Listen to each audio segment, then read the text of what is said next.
Buenas noches, compañero Ivapino de acá de Lima, Perú. Buenas noches a todos los compañeros, a Información al Desnudo, a la compañera Luisa, a todos ustedes por permitirnos hablar hoy día de 2 años de la detención del presidente Pedro Castillo Terrones. Sí, efectivamente, un día como hoy, 7 de diciembre de 2022, a las 11:30 aproximadamente, fue detenido arbitrariamente con armas militares, al presidente Pedro Castillo Terrones.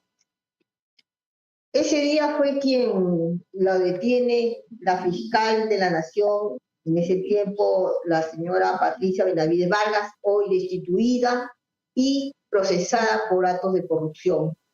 Pues esta señora, esta es fiscal de la Nación,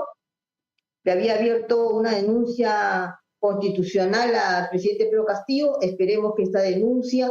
sea archivada, que los abogados que lo defienden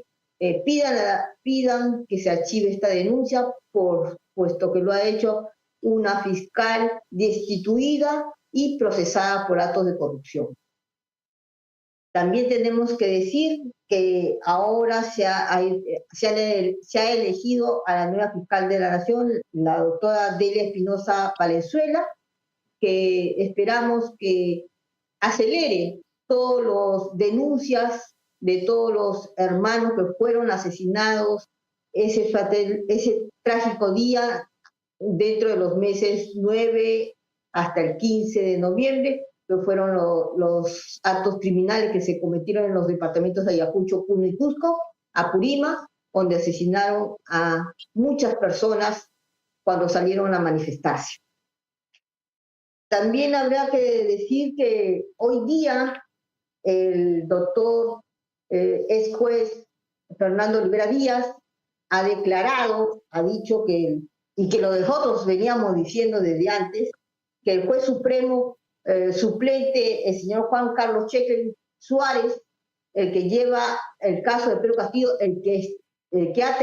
ha detenido a Pedro Castillo,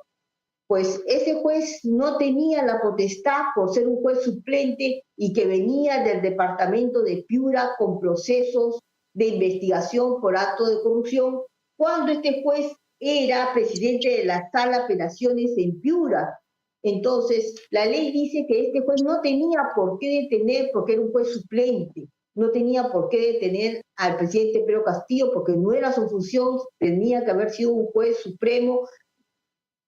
de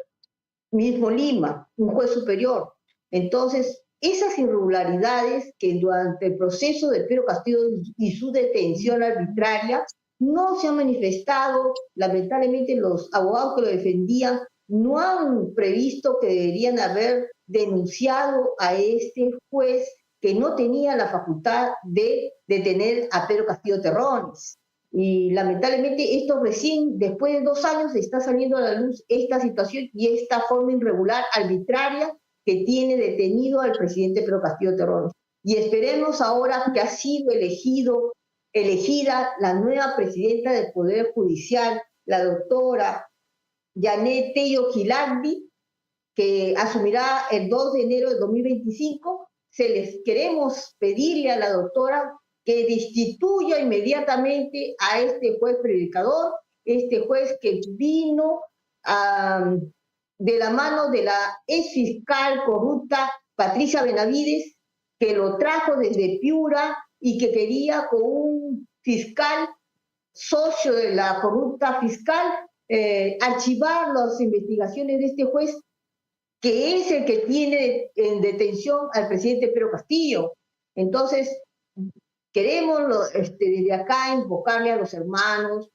que viven en el extranjero peruanos, a los que están acá en Lima, que tenemos que ir a un plantón y exigirle a la nueva fiscal del Poder Judicial que inmediatamente destituya a este juez corrupto, y que queremos saber cuáles son ese expediente que está guardando el señor Justo que tiene este juez en la fiscalía, y que todos tenemos el derecho de saber cuáles son las denuncias y cuáles son los delitos que este juez cometió y que tiene al presidente detenido ya 2 años. Entonces, ese es el pedido que desde acá convoco a los hermanos que nos unamos para ir a exigirle a la nueva fiscal del Poder Judicial que destituya a este juez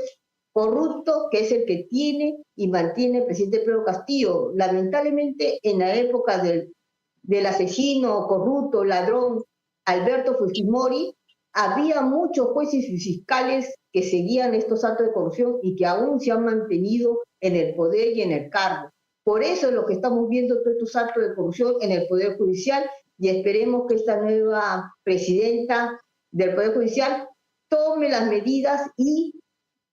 destituya y saque del Poder Judicial a tantos corruptos que hay ahí y que por lo cual no se hace justicia, porque son 2 años también de las víctimas, de las familias que asesinaron a sus familiares y que aún no encuentran justicia y que esas denuncias han venido a Lima, cuando esas denuncias debieron haber estado en el lugar donde se cometieron los hechos, en los departamentos donde se cometieron los hechos, con los fiscales que debieron haber investigado a esos policías que aún se mantienen en libertad, que fueron los que asesinaron a nuestros compatriotas peruanos. Entonces, eso es lo que tenemos que nosotros levantar la bandera de exigir al Poder Judicial, exigir a las nuevas autoridades que se cumpla la ley como debe ser. Muchas gracias, hermano, por escucharme a todos ustedes.